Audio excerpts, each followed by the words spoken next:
All right, I pulled this camper out of storage, and it's been sitting for a couple years just because we've been working on some of the inside.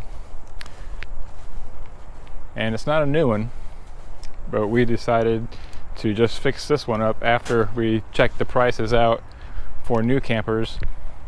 You know, at $30,000 to $35,000.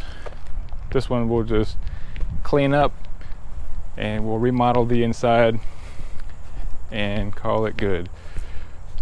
But I wanted to show you, a couple years ago I did a video on fixing this side piece right here that was leaking water, and so I had to seal it up. And I think it's doing okay.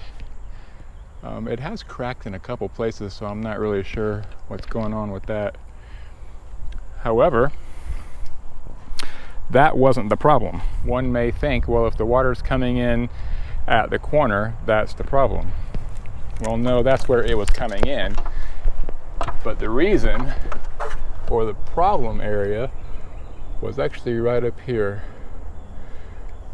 There is no drain spout or water diverter, so the water would come down here and just come down and soak in or find cracks in this seam and come into the camper. So we're gonna put the water diverter on right now. Okay, so here we are at the corner, and I've taken these 6 screws out along here just to kind of give myself some wiggle room to get under this flashing. I also purchased some of this butyl rubber sealant to go right on top to seal that nice and tight. It's supposed to be good for campers. And then I also bought a 4-pack of these water diverters, and all that it does is it slides right behind this flashing and you screw it down into the side of your camper, and you can kind of see how the water runs down and about 4 inches from the camper, so it avoids getting the water into these sides. And I think that's what the problem was right here. Of course, this was a problem also, but the main part is make sure if you're driving your camper, if you run into a tree and this breaks off, fix this. Otherwise, you're going to have a lot bigger job to do in fixing the side of your camper. I'm going to start by trying and get this rubber sealer behind this right here, just for some extra protection. You just squirt it back in there. Anything you can do to help keep water away is worth the effort.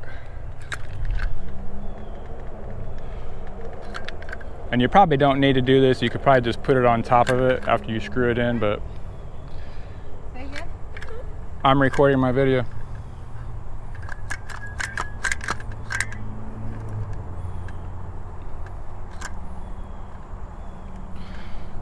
This stuff is super stretchy. I guess it's the rubber part of it, but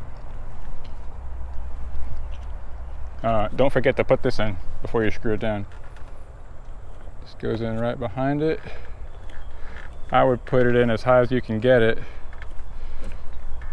and then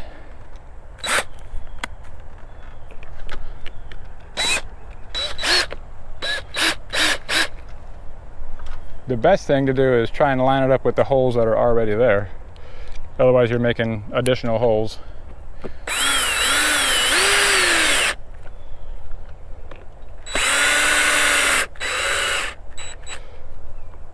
And you know it's nice and tight because it starts to come out. But pull it out just a little bit so the water has room to go this way. If it's all the way tight against this flashing, it's just going to block it. So you can pull it out a little bit.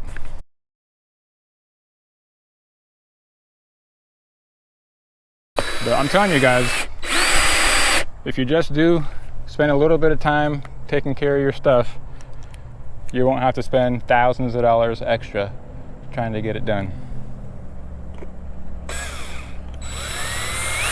Either getting it done at a maintenance shop or buying a new camper.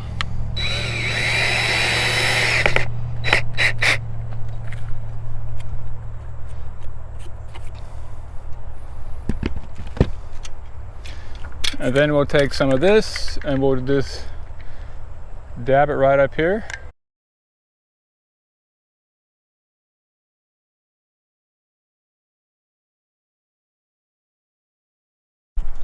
And all this is, this rubber, or I guess it's plastic, it just covers up the screws on this flashing.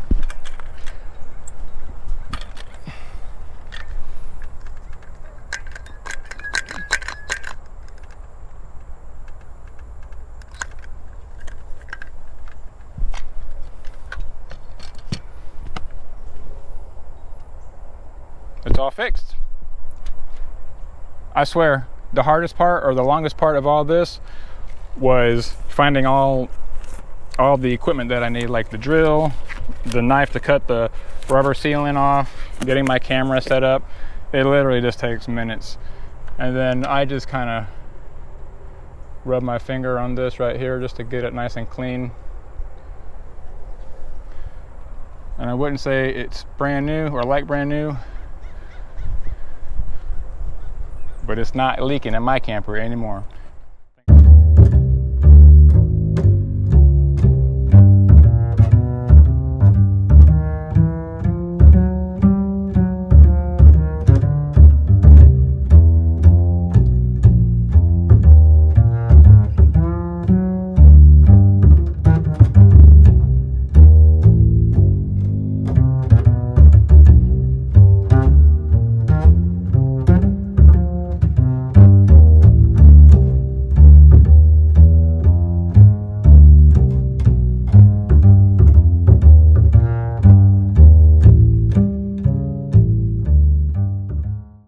I got it all done. I had to do this piece down here, but let's try dumping some water in here in the channel and see if it works.